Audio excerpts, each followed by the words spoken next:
And let us start with President Biden right there. He addressed America from the Oval Office at the Resolute desk for the final time last night at 8:02 with a very grim, dark tone for the future of America. Senior White House correspondent Peter Doocy joins us with the latest.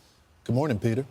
Good morning. This is the last time that a lot of people watching are ever going to hear President Biden talk about being a kid from Scranton. And we learned that more than anything, he wants to be seen by historians as a visionary, somebody who is happy to have the help of wealthy tech CEOs when they support him, but very concerned about these wealthy tech CEOs when they support Donald Trump.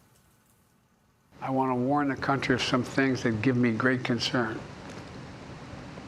And this is a dangerous and that's a dangerous concentration of power in the hands of a very few ultra-wealthy people. And the dangerous consequences if their abuse of power is left unchecked. Today, an oligarchy is taking shape in America of extreme wealth, power, and influence that literally threatens our entire democracy. The president also talked about AI and how important it is for the future of AI to be controlled by Americans and not the Chinese. So he wants us to trust these wealthy tech CEOs with potentially dangerous AI, but he doesn't want us to trust them with anything else. And to make that point, he channeled Dwight Eisenhower. In his farewell address, President Eisenhower spoke of the dangers of the military-industrial complex. 6 decades later, I'm equally concerned about the potential rise of a tech-industrial complex that could pose real dangers for our country as well. The president struggled with the teleprompter at times, giving this farewell address that, as recently as 6 months ago, is happening the same week that they told us he was going to be giving his second inaugural address. And if you look at the arc over the last 5 years, he went from 2020, Joe Biden, no malarkey, to 2025, Joe Biden, no tech oligarchy. Back to you. Oh, nice. That's very nice. Wow, that is fantastic. Hey, Peter, Well maybe he wasn't having a problem with the teleprompter-archy. Maybe it was just the fact that adjacent to him, just off camera, his whole family was dressed in black, sitting with, there you see the vice president and the second gentleman as well. Maybe that's why he, paused from time to time. Does the family know when they're going to be getting their pardons?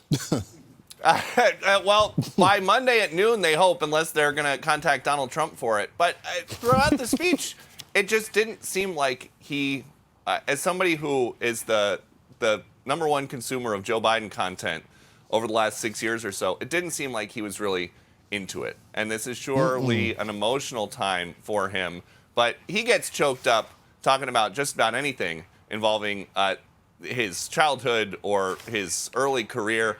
And it didn't seem like it was there. They chose to have him make this warning instead. Somebody wants to have Joe Biden be able to say, "I told you so." The problem is a lot of very bad things have to happen in the country for that to happen. Yeah. All right. Peter, thank you very much. Peter, did you see that Joe Biden was holding Kamala's hand in that one picture? So I don't get it. What is their relationship? Because good question. At the funeral, at Carter's funeral, they didn't even speak. Now, granted, it was a funeral. But when she sat down, they didn't acknowledge each other. The one thing Donald Trump said is, we talked a lot before they walked out in the pews for that.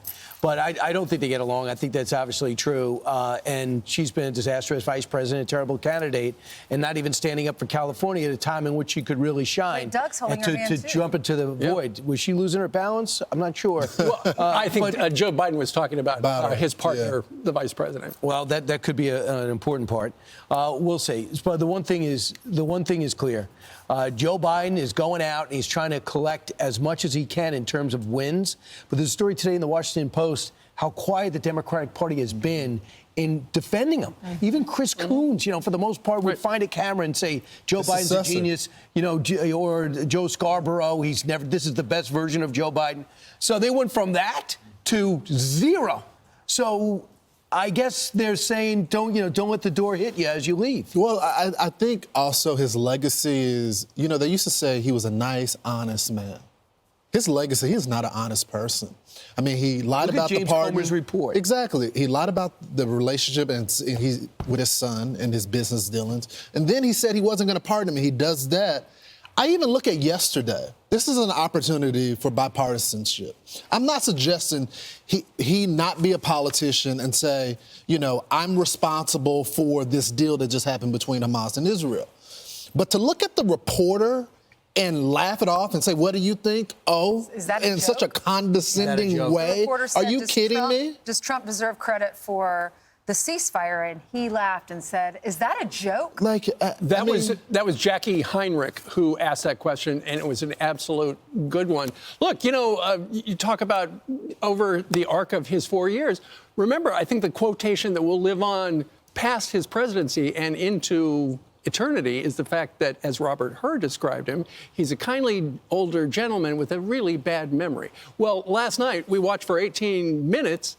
He had a really bad memory of all the stuff we went through. He can put on his rose-colored contacts and say, hey, it was a great 4 years, but there's a reason he lost. And in fact, his current approval ratings are at the lowest at the same time that Donald Trump's approval rating have never been higher. Donald Trump is more powerful and popular in the country today than he was when he came into office in 2017. Well, Ainsley, people are excited.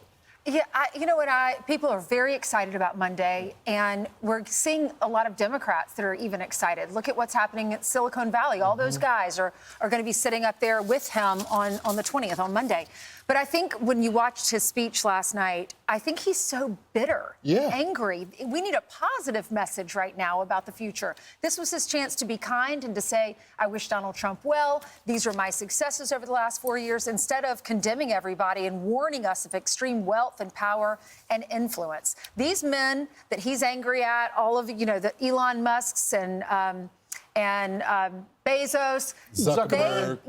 they were have Democrats. created huge companies that bring in so much money for our economy. Right, and that's part of the reason, too. It's like Barack Obama benefited, even though he vilified oil and gas, he benefited from the growth of fracking during his term. And they said, well, look at my natural gas selection. It has nothing to do with you. And he's going to say, look at the growth of the economy. Well, it's a lot to do with the tech center and the growth of AI.